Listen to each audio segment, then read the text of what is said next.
Hello students, तो first lesson के बाद अब बारी है इस लेसन की पोइम पढ़ने की। इस लेसन के पीछे एक बहुत ही प्यारी पोइम दी हुई है जिसका नाम है the ant and the cricket. Ant मतलब यूज होता है चिंटी और क्रिकेट यूज होता है झिंगुर, जो आप इसमें देख पा रहे हो वीडियो। ये आप इमेज भी देख रहे हो इसमें, और इसकी वास्तविक इमेज भी मैंने आपको दिखा दी है। तो चलिए अब जल्दी से जल्दी हम इसको आराम से पढ़ लेते हैं। तो शुरू करते हैं। A fable is a story. Fable मतलब होता है दंत कथाएँ, मतलब ऐसी कहानियाँ होती है जिसमें को सिखाने के लिए कुछ एनिमल्स को जो पात्र है बना लिया जाता है। Open with animals as characters, जो एनिमल्स है वो इसमें एज ए करेक्टर होते हैं। दैट कॉन्वे, जो कि हमें कुछ न कुछ सबक सिखाते हैं। This poem about an ant and A cricket contents an idea of far reaching signification, मतलब इसमें जो कहानी है वो किसकी है, एक चिंटी और झिंगुर के बारे में है, जो कि हमें दूरगामी महत्व मतलब आगे आने वाले या दूर की सोचकर विचार प्रस्तुत करती है। Which is as true of a four legged cricket as of a two legged one. यह उतनी ही सही है यह स्टोरी जितनी चार टांगों वाले झिंगुर के लिए सही है, उतनी ही दो टांगों वाले झिंगुर के लिए भी सही है। तो इस पोएम में हम पढ़ेंगे कि दो टांगों वाला झिंगुर किसके लिए शब्द यूज किया गया है, मतलब किसे यहाँ पे दो टांगों वाला झिंगुर कहा गया है। अगर आपको पता है तो आप नीचे कमेंट करना। Surely you have seen A cricket that have two legs. आपने निश्चित ही ऐसा झिंगुर देखा होगा जिसके दो पाँव होते हैं। तो अभी हम लेसन में पढ़ेंगे कि दो पाँव वाला झिंगुर किसे कहा गया है। तो चलिए अब शुरू करते हैं। ए सिली यंग क्रिकेट। सिली मतलब होता है बेवकूफ़, मतलब एक बेवकूफ़ झिंगुर। एक्यूस्टोम्ड टू सिंग। एक्यूस्टोम का मतलब होता है आदी हो जाना, किसी चीज़ को लगातार करना। तो वह हमेशा गीत गाने का आदी होते जाता है। Through the warms sunny months of gay summer and spring. Spring मतलब होता है वर्षा ऋतु। कि जो झिंगुर होता है वो हमेशा गाने का आदी होता है, चाहे बसंत ऋतु हो, ग्रीष्म ऋतु हो या धूप के महीने हो, हमेशा वह चाहे वर्षा ऋतु हो हमेशा गीत ही गाता रहता है। Began to complain when he found that at home. वह कंप्लेन करना, शिकायतें करना शुरू कर देता है जब वह देखता है कि उसके घर में his cupboard was empty and the winter was कम। कि उसकी जो कबर्ड है वो एम्प्टी हो चुकी है, मतलब खाली हो चुकी है, उसके पास कुछ भी खाने के लिए सामान नहीं है और अब आगे सर्दियाँ भी आने वाली है। Not a crumbs to be found. उसे एक भी टुकड़ा नहीं मिलता। क्रम का मतलब होता है टुकड़ा। On the snow covered ground. कि जो ग्राउंड पे है अब सर्दी आ गई है तो पूरे ग्राउंड पे है जो अब बर्फ़ जम चुकी है, यानी ग्राउंड है वो स्नो से कवर हो चुका है। Not a flower could he see not a leaf on a tree. क्या पेड़ पे न कोई फूल हैं और न कोई पत्तियां हैं।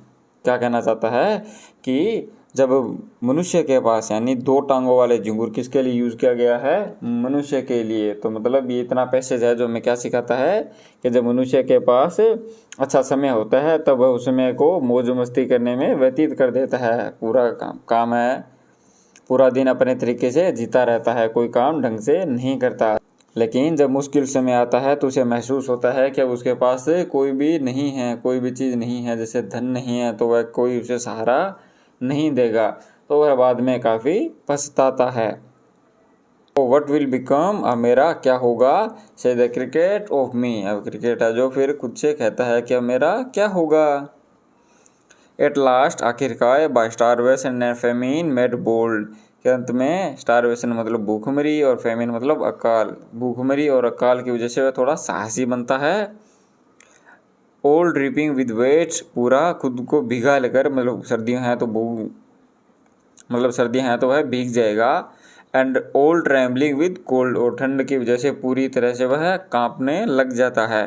Away he set off to a miserly ant. उसके बाद क्या है, वो एक कंजूस, किसके, कंजूस चींटी के पास जाता है या उसके मिलने के लिए जाता है। To see if to keep him alive he would grant. जीवित रहने के लिए उसे वह मतलब चींटी है जो उसे शरण दे, मतलब उसे शरण प्रदान करे या उसकी थोड़ी सहायता करे। To see if to keep him alive he would grant him shelter from rain, उसे क्या दे, शेल्टर दे, छत दे बरसात से बचने के लिए, and A mouthful of grain, grain मतलब होता है दाने, और उसे खाने के लिए कुछ दाने भी दे। He wished only to borrow, borrow मतलब होता है उधार, कि वह उसे सिर्फ उधार के तौर पे चाहिए। He had repay it tomorrow, कि जब उसके पास होंगे या जब वह काम करेगा तो वह उसे वापस लौटा देगा। If not he must die of starvation and sorrow, अगर चींटियाँ उसकी सहायता नहीं करेंगी तो स्टारवेशन और यानी भूखमरी और सोरो दुख की वजह से मर जाएगा। तो इसका मतलब ये है कि जब भूख होती है, किसी चीज़ की कमी का अभाव होता है, तो हम संघर्षशील बन जाते हैं। कष्ट में दूसरों से मदद लेने का प्रयास भी नहीं करना चाहिए, क्योंकि जो कंजूस है वो कभी सहायता नहीं करते। नेक्स्ट चलते हैं। Say the ant to the cricket, जब वो क्रिकेट एंट से हेल्प मांगने जाता है तो एंट है वो क्या कहती है, I am your servant and friend, मैं आपकी सर्वेंट हूँ, सेवक हूँ और मित्र। But we ants never borrow, we ants never lend, कि हम चींटियाँ न तो उधार देती हैं और न ही उधार लेती हैं। बट टेल मी, परंतु तुम मुझे बताओ, dear cricket, did you lay nothing by when the weather was warm, कि जब तुमने कुछ काम नहीं किया या कुछ इकट्ठा नहीं किया जब मौसम है वो तुम्हारे अनुकूल था। कोट द क्रिकेट नो आई, तो क्रिकेट है वो क्या कहता है, क्षमा मांगता है कि मैंने नहीं किया, और जब वक्त सही था तो मैं सिर्फ मौज मस्ती कर रहा था, मैंने ऐसा कुछ नहीं किया। माई हार्ट वो सो लाइट, वो कहता है कि मैं जब कर रहा था तो मेरा हृदय बहुत खुश था। That I सैंग day and night, जिस वजह से मैं दिन रात है जो गाता रहता था। For all nature looked gay you sang sir you say, चिंटिया तो कहता है जब मैं नाचता गाता था तो मुझे प्रकृति है या पूरा नेचर है बहुत अच्छा लगता था। यू सैंग सर यू से, तो चिंटिया क्या कहती है कि आपने ये कहा कि आप गाते रहते थे।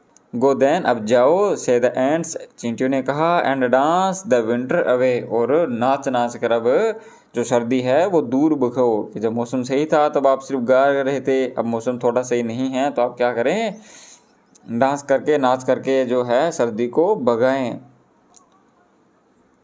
दस एंडिंग, इस प्रकार है जो दोनों की बातचीत है वो अब बंद हो जाती है।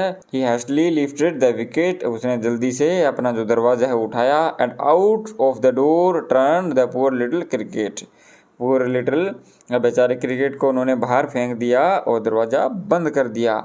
Focus call this a fable, I will warrant it true, कि आप इसको एक फोल के एक फेबल समझें, I will warrant it true, और मैं इसे सही साबित करके बताऊंगा। Some crickets have 4 leg and some have 2, कि कुछ झिंगुर होते हैं जिनके 2 पाँव होते हैं और कुछ के 4। मतलब क्या कर रहा है कि यहाँ पे इसका भावार्थ ये है कि जो मनुष्य है वो भी सेम ऐसी ही कंडीशन जीता है। मतलब जो 2 पैरों वाला झिंगुर है वो कौन है, वो मनुष्य के लिए यहाँ पे यूज़ किया हुआ है कि मनुष्य को भविष्य की चिंता जरूर करनी चाहिए, अपने प्रेजेंट के हिसाब से लापरवाही नहीं करनी चाहिए, थोड़ा भविष्य को सोचकर आज के लिए कुछ सेविंग्स वगैरह ज़रूर करनी चाहिए। तो ये थी बच्चों आपकी पोइम, उम्मीद है आपको समझ में आई होगी। कोई भी आपके सवाल हैं तो आप नीचे कमेंट कर देना। तो चलिए अब हम इसके जल्दी साथ में क्वेश्चन आंसर कर लेते हैं। फर्स्ट है आपका, द क्रिकेट सेज, क्रिकेट कहता है, oh what will become of me when does he से इट एंड व्हाई, कि अब मेरा क्या होगा, यह उसने कब कहा था और क्यों कहा था। तो हम लिखेंगे the cricket says it when the winter comes, उसने तब कहा जब सर्दियाँ आ जाती हैं। And he is covered is empty, और इसकी जो कवर्ड है जो अलमारी है वो खाली थी। He says so because in the lack of food he will die of starvation and sorrow, कि वह ऐसा इसलिए कहता है क्योंकि वह भोजन के अभाव में अब मर जाएगा या दुख से मर जाएगा।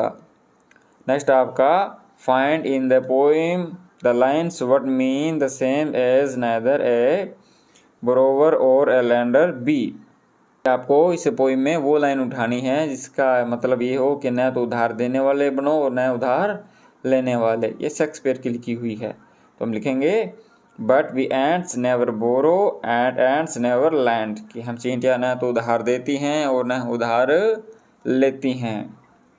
नेक्स्ट आपका सेकंड का ही पार्ट सेकंड है। What is your opinion of the ants principle, आपके विचार से चींटी के सिद्धांत क्या हैं? तो हम लिखेंगे in my opinion ants principle are right, उनका प्रिंसिपल है वो सही हैं। We must save for future, हमें भविष्य के लिए कुछ बचाना चाहिए। And the idler must learn a lesson, और बेकारों को अवश्य ही सबक मिलना चाहिए। आइडल मतलब जो फ्री होते हैं, जो बेले होते हैं एक हिसाब से। नेक्स्ट आपका थर्ड है the ant tells the cricket to dance the winter away, do you think the word dance is appropriate here, if so why. चींटी ने झिंगुर से कहा कि नाच नाच कर अब सर्दियाँ भगाओ, तो आपको क्या लगता है कि जो डांस शब्द है यहाँ पे सही यूज हुआ है? यदि हाँ तो क्यों? तो हम लिखेंगे yes the word dance is appropriate here, यहाँ पे जो डांस शब्द यूज हुआ है वो एकदम सही है। The ants use it strongly, the cricket shows neglect toward food saving for winter hard time, he sang day and night in the gay summer and spring, so he should dance now in the frosty winter। Next आपका है 4, जिसमें आपको 2 part दिए हुए हैं। First है आपका which lines in the poem express the poet's comment, read them aloud, कविता में कौन सी पंक्ति है जिसे कवि के विचार व्यक्त होते हैं, आप जोर से पढ़ें उन्हें। तो हम लिखेंगे folks call this a fable, I will want it true, some crickets have 4 legs and some have 2।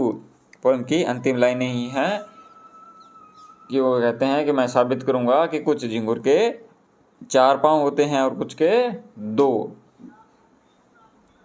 Second है आपका right the comment in your own words, कि इन विचारों को अपने शब्द में लिखो।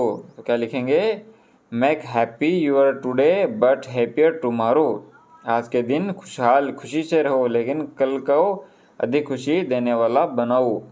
आज कुछ सेव करो ताकि आप कल भी खुश रह सको। By saving for future remove starvation and sorrow, आज जब आप बचाओगे तो कल का आपको भूखमरी से वो बचाएगा। तो ये थी आपकी पोइम, उम्मीद है आपको समझ में आई होगी। पोइम से रिलेटेड कोई भी क्वेश्चन हो तो आप नीचे कमेंट जरूर करना।